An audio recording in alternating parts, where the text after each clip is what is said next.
Good evening and welcome to the first event of the Romanian Heritage Season, which tonight is themed around neglect. I'm Stephen McGrath and I'll be moderating the event this evening. I'm a British journalist based in Romania with a keen interest in local architectural heritage, and I've written in the past about two of the participants' projects this evening for the BBC and various others. This series of weekly events, all in March, is a partnership between UK Romania Group and the Romanian Cultural Institute in London. It aims to examine the challenges of cultural heritage and conservation and preservation in Romania through the lens of three distinct cultural resources. Tonight we're focusing on neglect, looking at the challenges in protecting and rehabilitating the country's built heritage. Next week on Wednesday, we continue with exploitation, a study of the threats to Romania's wilderness and the efforts to prevent or reverse the destruction. The following week, we'll close with Erasure, which is a reflection on Romania's vanishing Jewish history. Anybody watching who would like to ask questions, please write them in the comment box and we will address them later in this talk. Over to you now, Oana, if you can introduce your project and tell us a little bit about what you do and how it started. Sure, thank you, Stephen. First of all, I would like to thank you for organizing this event and to be in such a great company tonight. Our project, it's called Herculane Project, and it's focused on one of the most beautiful spa resorts in Europe, or it used to be one of the most beautiful spa resorts in Europe. Now it's abandoned and degraded. It's called Herculane Baths. And our project is essentially, it's trying to reactivate from an architectural point of view and also social point of view, the historical city center of Herculane. Basically, what we are trying to do, it's focused on two main components and it has a holistic approach. We are trying not only to have interventions on the monuments themselves, but also on the community level. And we are trying to bring the community closer to the heritage and try to reconnect them in order to create a sustainable development for the future. And right now, our main focus is on the Neptune Baths, which is a Class A monument, a former spa resort that it's abandoned, and we are trying to save it. And it's, let's say, a journey that it's taking the course of a 4-year struggle, and it's very interesting to see how the civic society joined us, and it's actually become their project, not ours. So that's all about us, and perhaps we discuss later. Okay. And over to you, Nicolae, if you can introduce your Patrimonio project, which is the longest running of them all, and tell us a little bit about how that came about and what you're doing.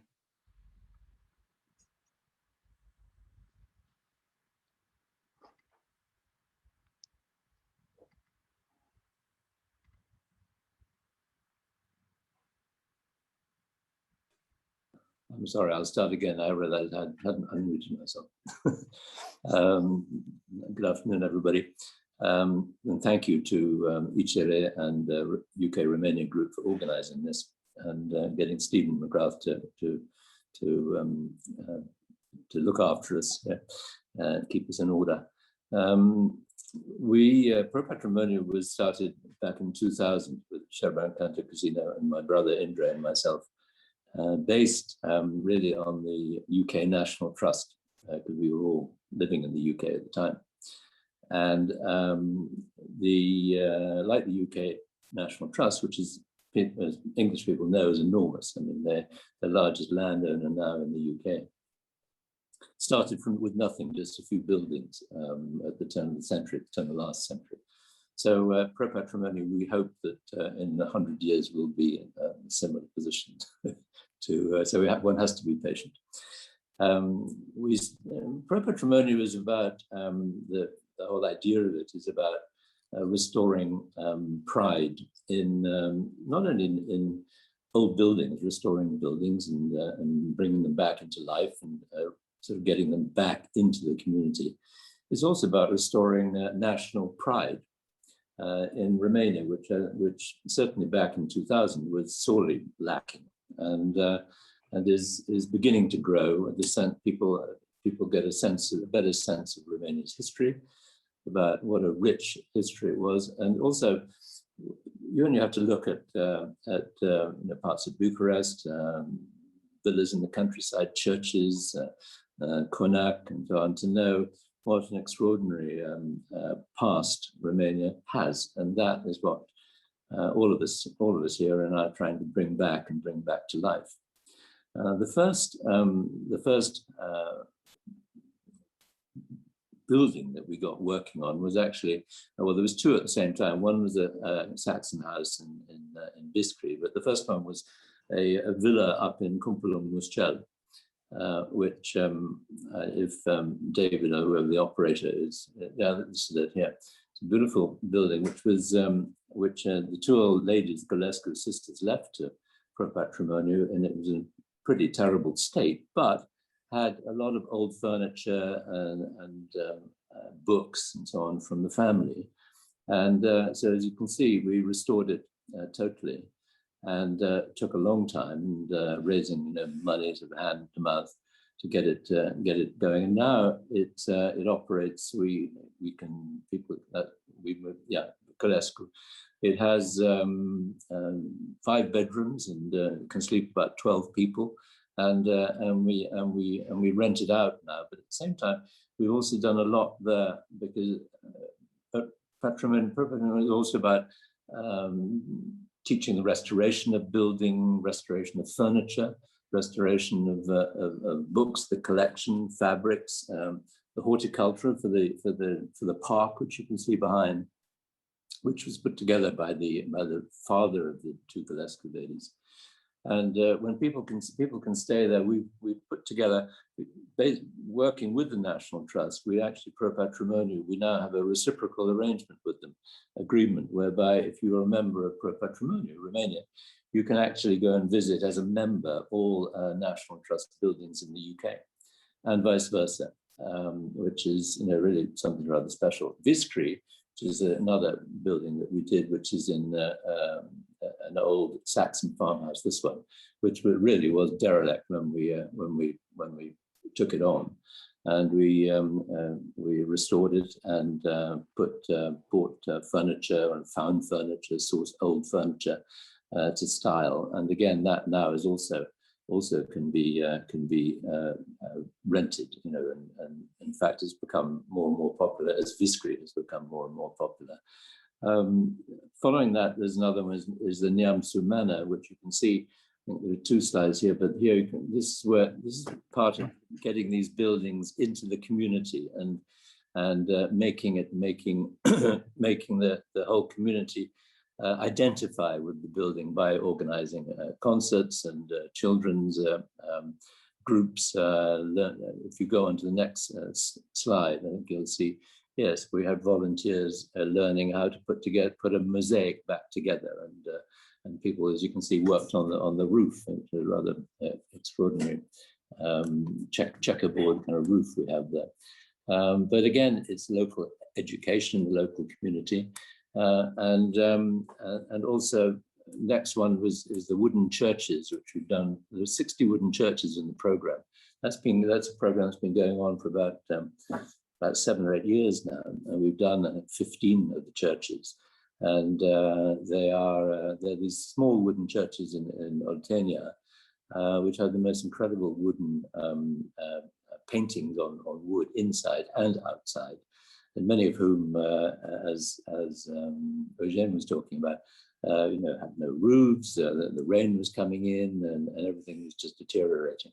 So that's a long-going thing. We have help with the World Monument Fund on that. But there's a lot to go, and it's still. But again, what's nice there is that the local community have also become a lot involved. Not in every community, has to be said, but some, the priests are helpful, some not so helpful. But generally, the public get very interested, because again, in these we have organised concerts and getting the locals to come and work on the properties. And I think we have one last slide, which is the Georgianescu house in Mihalen, again, which was a wreck when it was identified, and that has now been totally restored and is now is part of a music and on the next slide, music and arts school, where which we're working with the Children's Academy for Music and Education, which started in 2020. It was 2 years restoring it, and it and the Neamțu, they both have this the same group or same organization of getting the local children in. I think in Nesco house there was some 44 children, local community, who came in to learn music and learn creative work around the in the building and around the building, and with concerts and so on. So, I mean, that's a sort of snapshot of what Pro Patrimonio is up to. Just one missing thing that I hadn't mentioned, which is a large part of also Pro Patrimonio mission is in lobbying. For instance, we were very much involved with the Roșia Montana fight to get that, to get the that mine blocked. And in fact, it was we who took them to court, and I think we considered ourselves to be pretty instrumental in sparking it. But then it was actually the people in the street who actually made the change and really stopped it. So that was, but we were proud of our effort in that. So anyway, that's enough from me. I've talked a lot. Okay. One thing that stands out to me is you've talked about the role of civic society. And I saw in one of your slides that UiPath, which is a massive Romanian tech company, you also talked about useful priests, but I've not heard anything yet. Obviously, these are civic projects. What role are the state playing to help your projects? And start with you, Oana.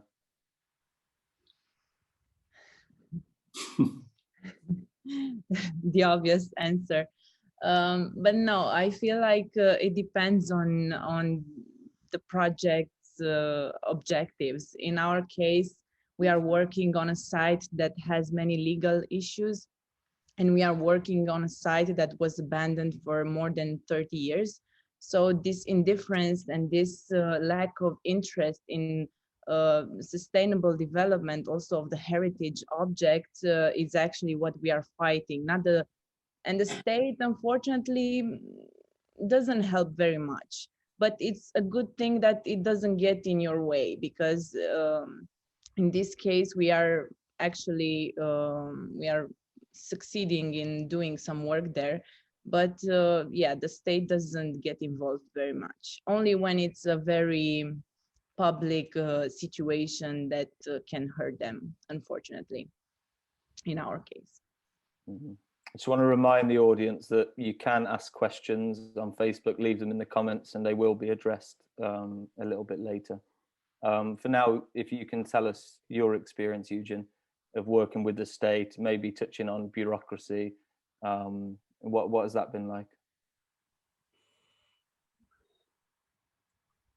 We're all on mute this evening, unfortunately. I'll ask. There we go. Yes, I'm unmuted now, I hope. So we were a little bit more lucky with the collaboration with the state. Of course, it depends what the state means, because if we speak about the central government, there is not really much support coming from there, because they are a big corpus, and it's a big bureaucracy until you get the support, because you usually need it immediately. So there's not much financial support, except in 1 or 2 programs which the Institute of Heritage has launched last year for endangered monuments, which is quite a nice project and really community-based and, let's say, working on the grassroots. But except in that, there's not really much going on for now. But we have a good involvement of the regional and local authorities, which are part of our project. And here I think the success of our project is also because we managed to get a very sensitive balance and maybe an adequate balance between the contribution of each of the 4 actors, which should safeguard heritage. So the community is giving us food and providing accommodation.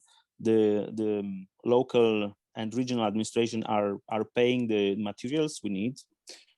which is much easier for them as doing other things. We are doing the documentation and the labor work with the students and with the volunteers and with craftsmen. And there is also, so the experts which are involved, all the 4 actors are here involved. And because there is a very good balanced contribution of each of them, we managed to be successful in quite, I think there are more than 50 monuments which we could say for now in the last 4 years. So I think that the state wants to support. They don't have the capacity because of higher bureaucracy. They want to support somehow, but it's very complicated. I have worked for 1 year in the central government, and I saw how complicated things are if you want to support someone. So for now, you need to change a lot of laws according to so you can support the local NGOs and the local communities. But we are going on. We are trying to do education program also for the people who are working in the government, because they have there's a cut of their experience on the site. They don't really know what the problems on the site are, on the grassroots. And I think from here, many of the problems are coming us actually from this part. One of the other things I'll ask you, Nicolae, how have you found it? I know you said that you've trained some craftsmen since you launched, but how do you find, on a per project basis, finding competent workmen or craftsmen to undertake, these kind of restoration projects? Is that a struggle? Well, we've been working with the French group, the Compagnon d'Honneur, Compagnon de Devoir, who come out as experts, if you like, and have taught on some of our building sites, stonework, stonemasonry, metal working, and wood carving and embroidery as well. So that's been very helpful, and that's been sort of a free, if you like, assistance, and they have been able to train the people, the volunteers that we have, because we rely, I think all of us do, we rely on volunteers to do the legwork, but people are very ready and enthusiastic to learn a skill, and some of them, I think, carry on afterwards, and from the volunteering, they actually learn to love that particular skill and craft, and so it works extremely well. And some of the people we've had working, for instance, on restoring the frescoes in the wooden churches, they start off as amateurs, but they end up as real experts. And the same with the building, different building works, and learning how to build. Particularly, the experience was of Mihalen house, because it was all there were local specialists who knew how to rebuild a wall in the old style, and then the volunteers would pick it up, and then they'd all get at it and so on. And of course, our main team in Bucharest, they're all architects anyway, so they know a lot of what they want, what they need, and also have access to skills. We did a long time back, about 10 years ago, so we actually put together a dictionary of craftsmen throughout Romania of all different skills, so that which was then published. But it's such a long time ago now. I'm sure we still have a few copies, but it was in sort of diary form. But no, it's people enjoy doing it. And I'm going to go back to Eugen on this one because it's something that he suggested could be a good question. What should be the top 3 priorities for safeguarding the cultural heritage, in your view? Well, this question came among our discussion from last evening, and I think we should start putting things on the table right as they are. We have, for me, for us actually, the biggest problem which is damaging quite enormously heritage is actually the lack of law for structural interventions, which we are working now in Romania on a law for civil engineering. So any monument is just seen or treated as a new building, and you cannot be so rude to a monument. You cannot just put concrete everywhere in it, because it's not reversible. It's not you're harming the authenticity of a building, and we need to put up this law. There are discussions with the Institute for Heritage, which they have done a draft of this law, which needs to be improved a little bit, and they are looking for solutions. And I hope that in a few, maybe in 1 or 2 years, this will come out. So the problem is that we are still destroying monuments with these concrete interventions, which are not reversible and which are degrading themselves.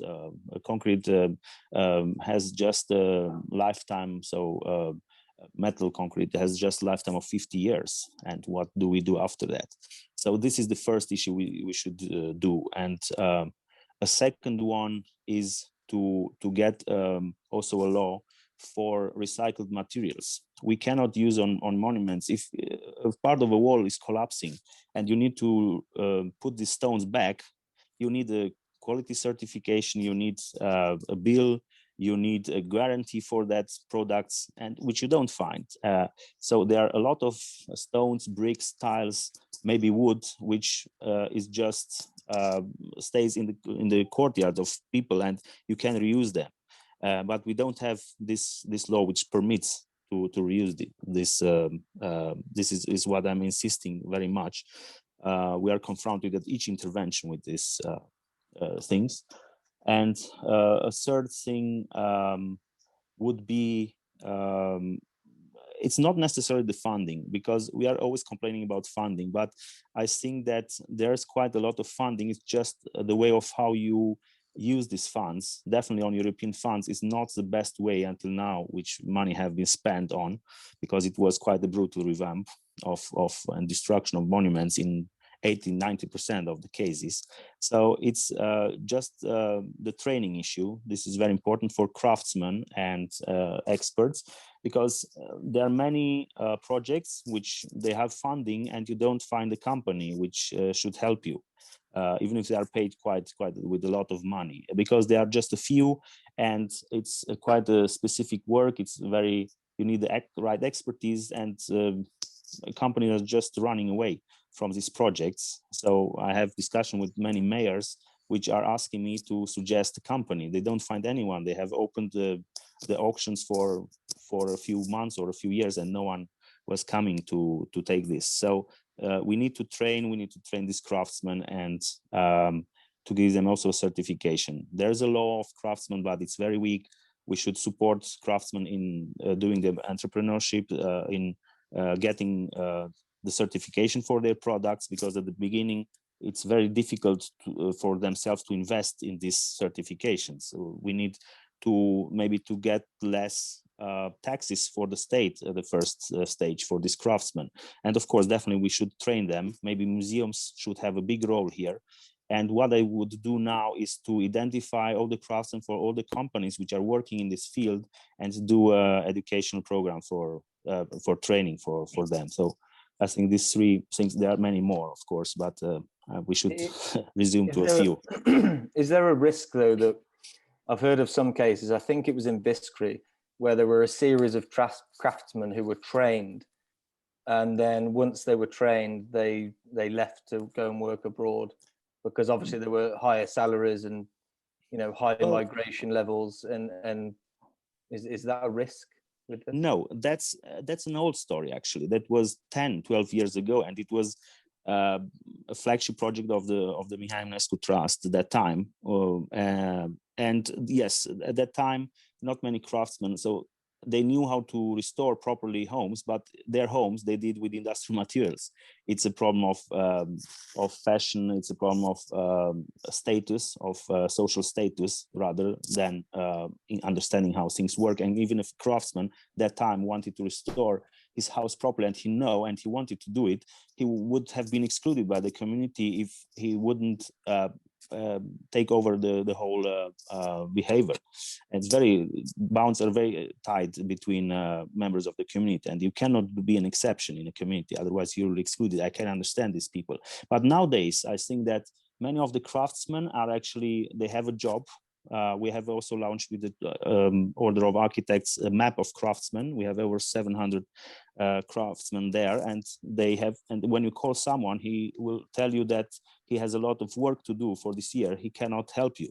This is mainly our experience, because craftsmen are not working abroad anymore. They are more aware about their roots, about their language, about their friends, about their families, and they can win, they can earn in Romania maybe 60-70% of what they should earn nowadays in Germany or Italy, and they are not, they don't accept for the small difference to work abroad anymore. Many of them. Our craftsman, which is a tile maker, he gave up working in Hungary. He's just working here because he earns some money and he can stay with his family. Many of the craftsmen, that's interesting, they want also to get to holiday nowadays. So it's a lot of things going on. So they are more aware about the value of their own life. So yes, we need to gather these people and to train them, because there is a lot of work to do. And how have you found it, Oana, seeking workers in Băile Herculane? Have you used local builders and craftsmen, or, I mean, it wouldn't be craftsmen at this stage with the kind of interventions that you've done, but how have you found seeking workers? Yeah, we had also the same problem because we tried to find some companies, for example, to join our project, and also volunteers, craftsmen, and the process was really hard and long, because I feel like for 6 months we searched a company to come and join our project and do the work that we wanted to execute there. So it was just like a bit of a luck, because we were, I don't know, like a famous spa resort, and we were very young, and those guys, the company owners, said, okay, you're very nice and we want to help you, but otherwise I feel like we would have gone forever in that process. And this is indeed a big issue, but what I would like to also emphasize, it's the lack of support that heritage owners, like owners of heritage objects, have in Romania. I feel like for us in Herculane, many people are contacting us and they're trying to get help, because what can we do with this type of monument? What papers do we need for the permits to construct? If it's a Class B monument, can we demolish it? We get these questions very, very often. And I feel like besides the educational process, I feel like we should also try and give them a little bit more support in order to perhaps have proper interventions on their objects.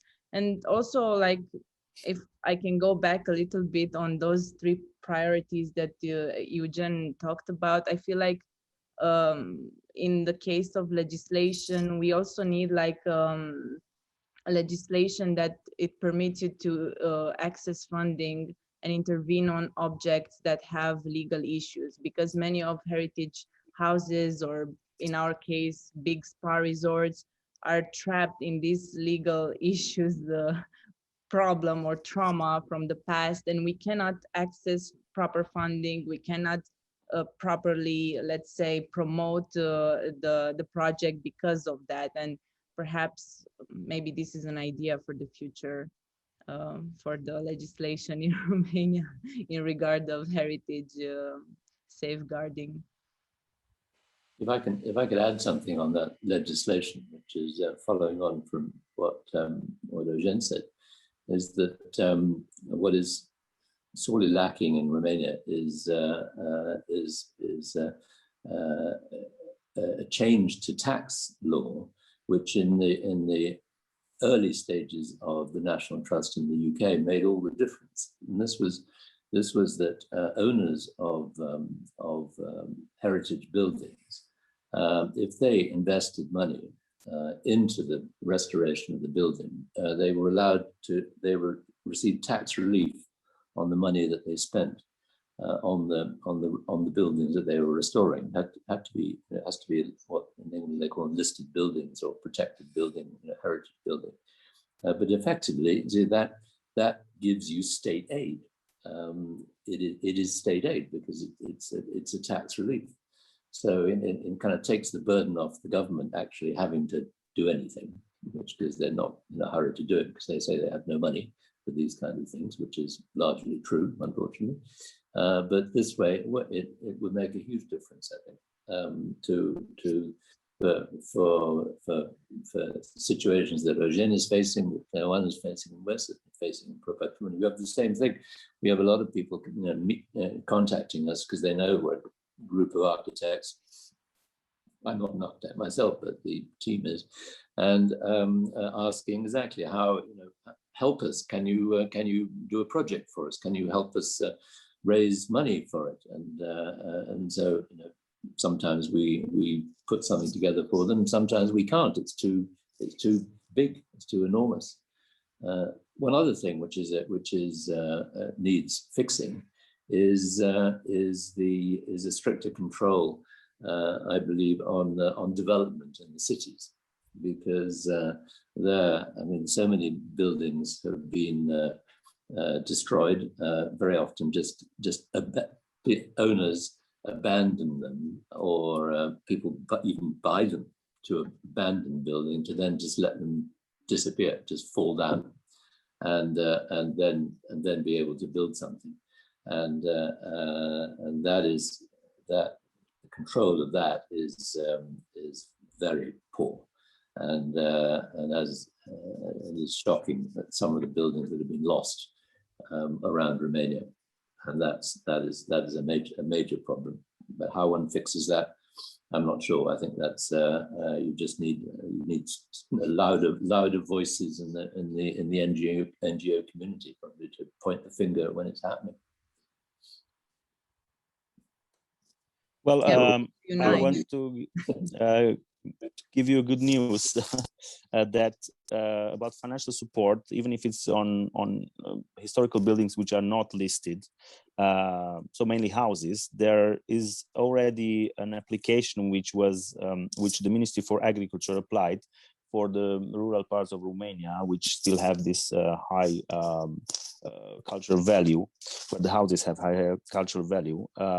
There is a program now which they applied on PNRR. In Romania, it's called Program Național de Reziliență și Redresare și Reziliență, exact.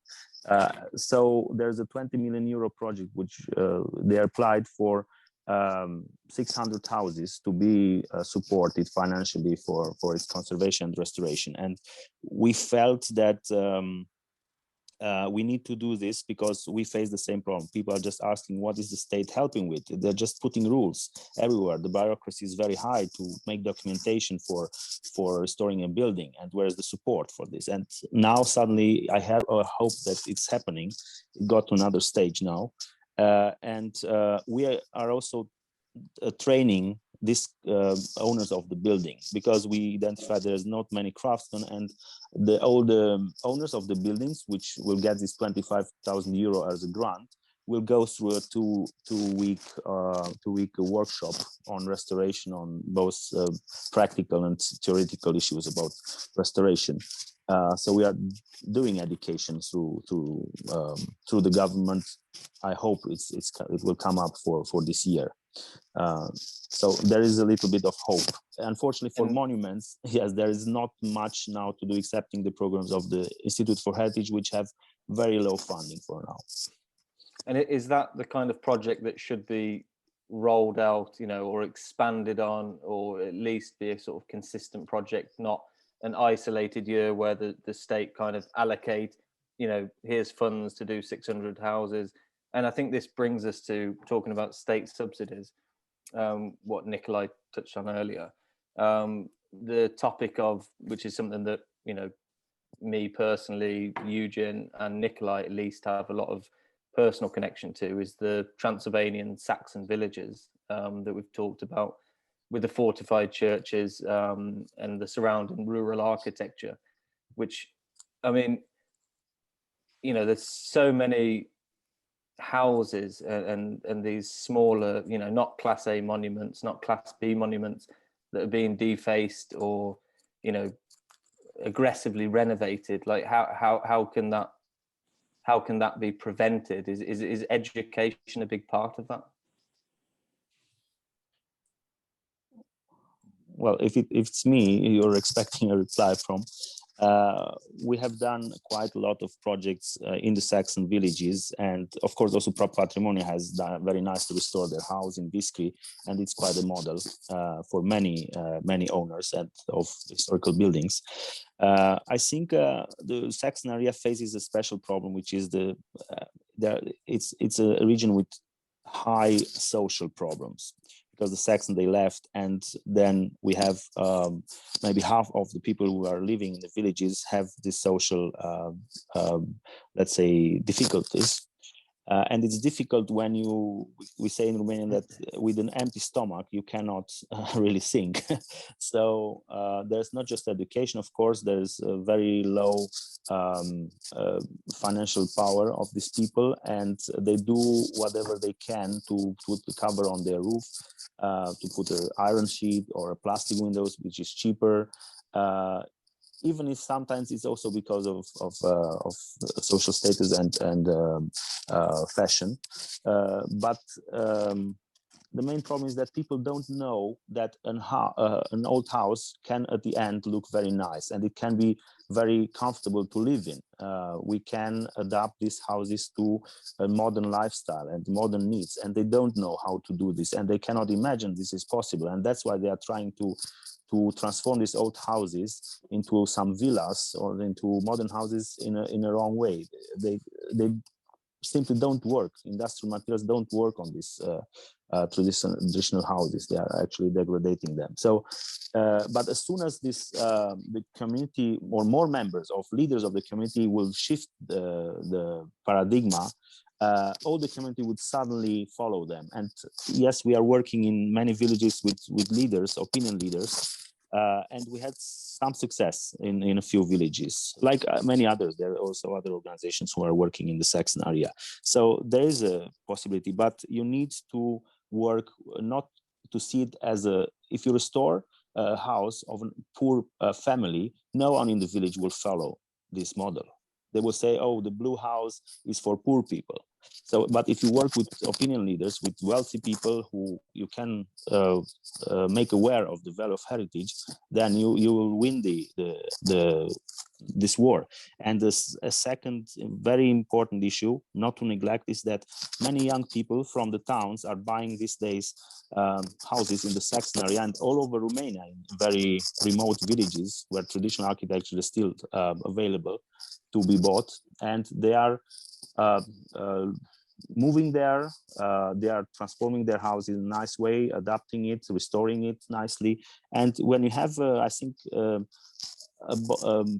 limit of 5-6 new owners in a village, they can shift the attitude and the make awareness raising in the communities. And in 1-2 years, I'll just interject here, Eugen. Do you feel that happened in Viscri, or is it just a string of foreigners and wealthy people who were able to finance these projects? Because no, I mean, Viscri. from go on, Nicolae. Yeah, it's in Viscri because we've been involved with it quite a long, 16 years or something. It started really with the mayor, Caroline Fernerland, who was she was a Saxon, is a Saxon, and was very proud of how the village sort of was anyway.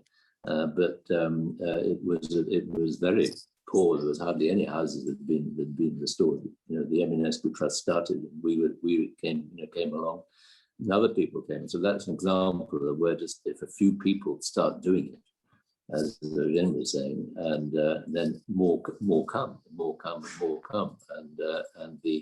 and then other people get ashamed to destroy, as in to build one of these beautiful old Saxon houses with thermopane windows, or paint the roof yellow or something. They don't do it anymore, because people sort of point them out because they're destroying the village, and it starts. It's like a snowball in each village, but you need the beginning core, and I think it is happening more. And I mean, it's great that what Eugen was saying, that so many of the younger generation are now buying houses out in the villages, and as holiday homes or as to live, both, or remote working and all that. I don't know how the internet speed is in some of these villages, but I dare say it'll get there, and it will make a big difference. Okay. So I think there's a lot of hope in that. Okay, I'm going to bring Oana back in now. Sorry if you felt a little bit excluded there, because Eugen and Nicolae both have projects in Saxon Transylvania. No, it's a recurring problem. We also have this in the Banat region or in Herculane, spa resorts. It's a mentality issue. Mm-hmm. One of the viewers has asked about the sort of demographics of donations. I know your project relies heavily on text message donations, Oana. If you could tell us a little bit about the demographic behind that. For sure.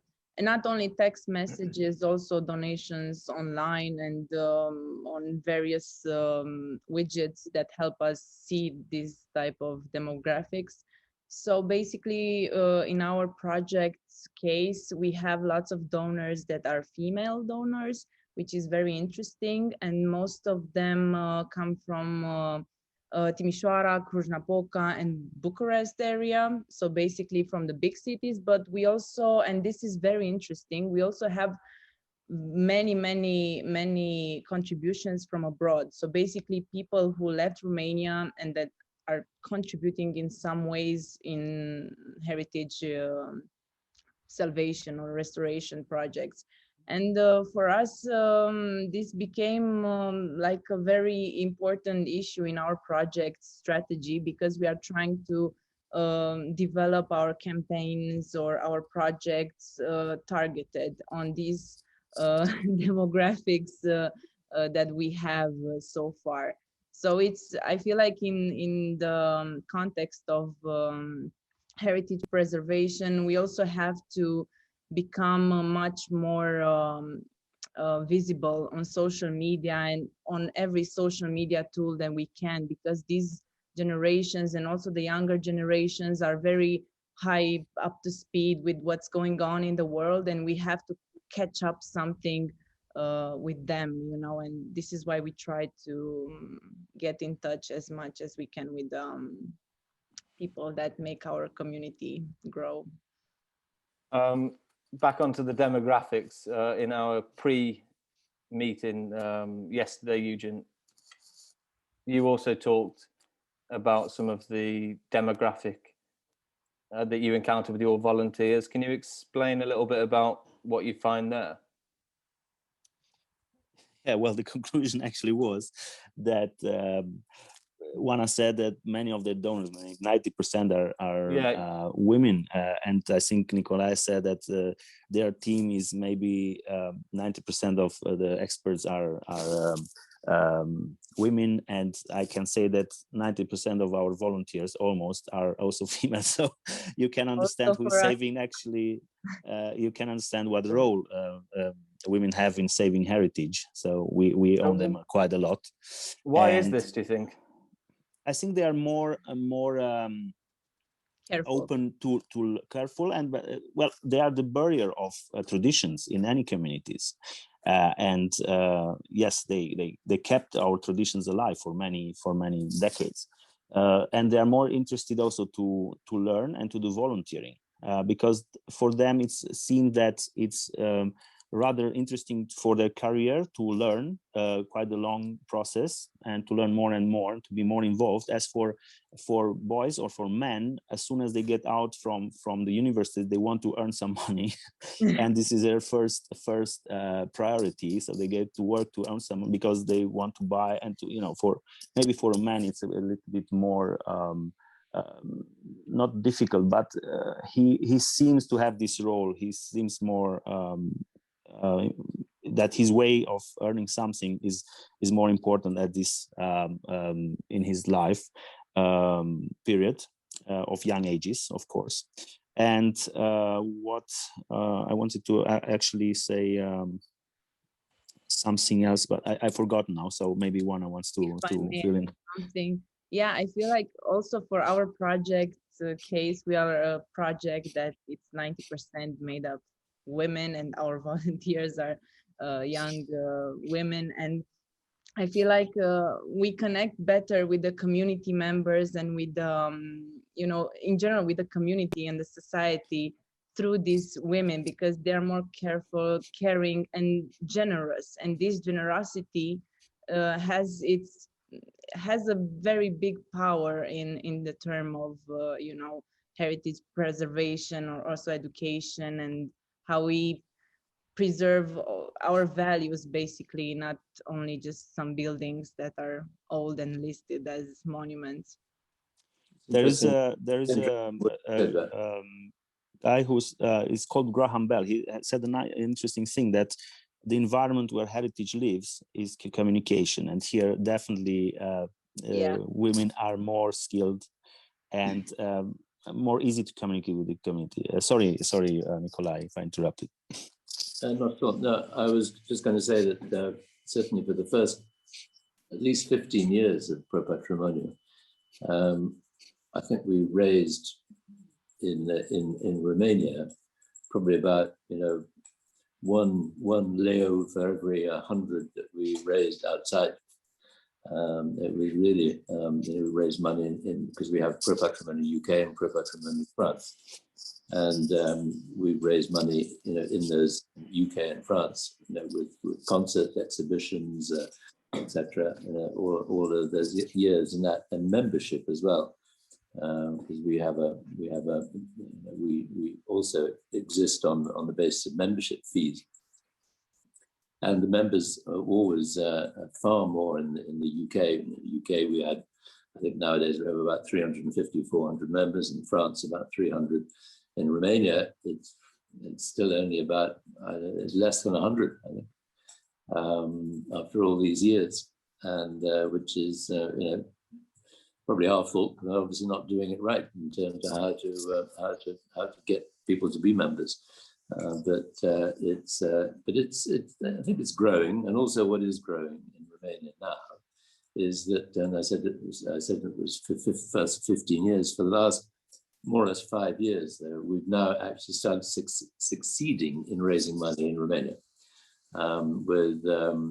also with things like concerts and exhibitions, and we have honest goods that we make, which we sell, but also membership has increased, and corporate sponsorship has appeared finally in Romania in these last 5 or so years. Before, nobody really bothered, but now people do seem to think that there's a nice idea to be associated with an NGO which is restoring beautiful buildings and bringing them back to life. And if some companies identify themselves with a particular building, a particular project, I think that is beginning to work now, and which is good. So I'm hopeful for the future, but it's a long slog. That's something that you touched on yesterday as well, Eugen, was the role that maybe some of these modern tech companies, which is quite a vibrant scene now in Romania, could potentially play in rescuing heritage. And do you think that maybe the government could create some, like Nicolae said earlier, some tax incentives for these companies?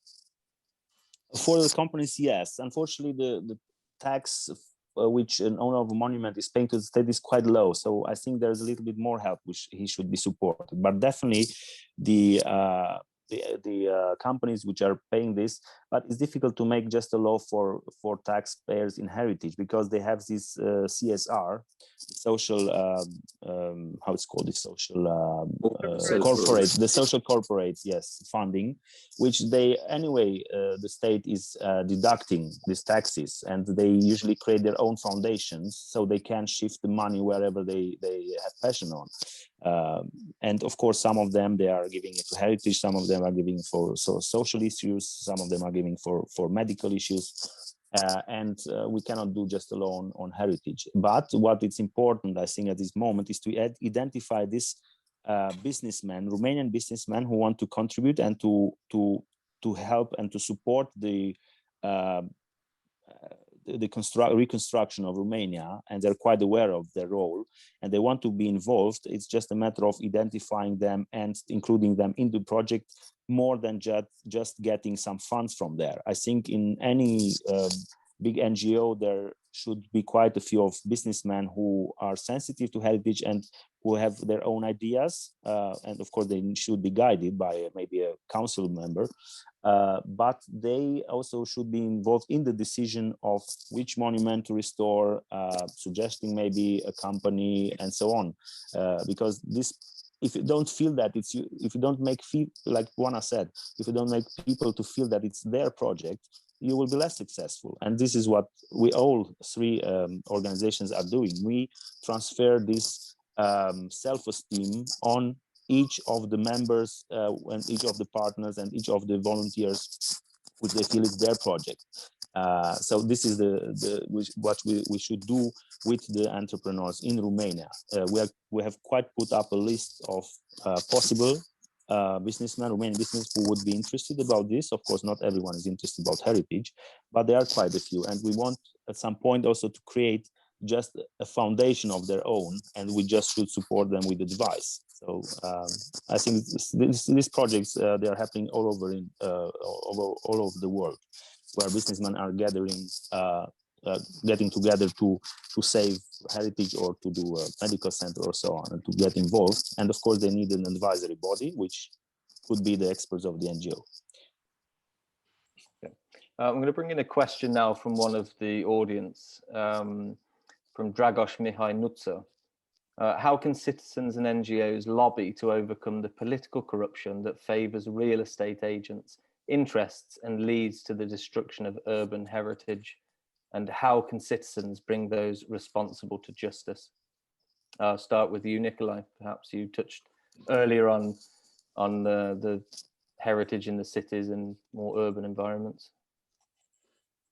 So it's how can the general public assist is the question. Yeah? How can citizens, what role can citizens play in bringing those who destroy heritage to justice? Yeah, I think that one way is that in a town like city like Bucharest is lobbying and making protest whenever anything is visible is happening, something is being torn down, or that you hear that it's going to be torn down, that there should be a protest that local people put together, and they can do it. They can hook into us as NGOs to help them, to help them do it, help them make a lobby, and in all cities. As to how you bring them to justice, I mean, that really is that's a very difficult one, because I think anybody who had experience of Romanian law knows how long it takes to get anything done, and there's all sorts of tricks that people can play to just prolong the agony until you almost give up. But we shouldn't give up. But it's about awareness, really, and if there was more press coverage on these sort of situations, I think that would help and make people more aware of what they're losing. It's a question. I think it's really a question of raising awareness amongst people, amongst friends, neighbours of it, so that less less disasters and destruction occur. What are your thoughts on that topic, Oana? Do you have any thoughts on that topic? Yeah. Yes, I do. I feel like if you give the power to the community and make them feel like these heritage objects, buildings become their own, I feel like then they will become also important, for example, for politicians, because a politician needs the support of a community to get another mandate. So I feel like what we should do is to better communicate and to become like more aware of the social tools and social media tools that we have around us, and try to make also heritage preservation something cool. I don't know if this is the right word to use, but we have to make it like a trend, and we have to involve as much as we can this type of new generation and new generation activities, tools, to try and connect people with these buildings, because otherwise I feel like they're gonna just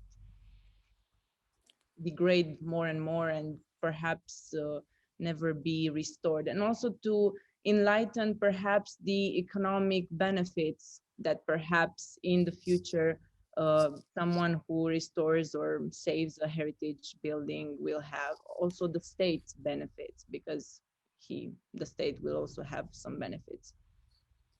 Mm-hmm. And you, Eugen, do you have any thoughts on that? Well, I think that we should play, we will be more successful if we play on the other side of the barrier, not always being against, or also, of course, we should play both roles as protesters, but also as members in decision-making bodies. And I think here we need to fight to get into, for example, to do some suggestions for the Commission for the Monuments, which should be a decision of the professional organizations of the civil society and of professionals, of course. So for now, it's just a decision of some people from the ministry, which don't know who these people are from the commissions.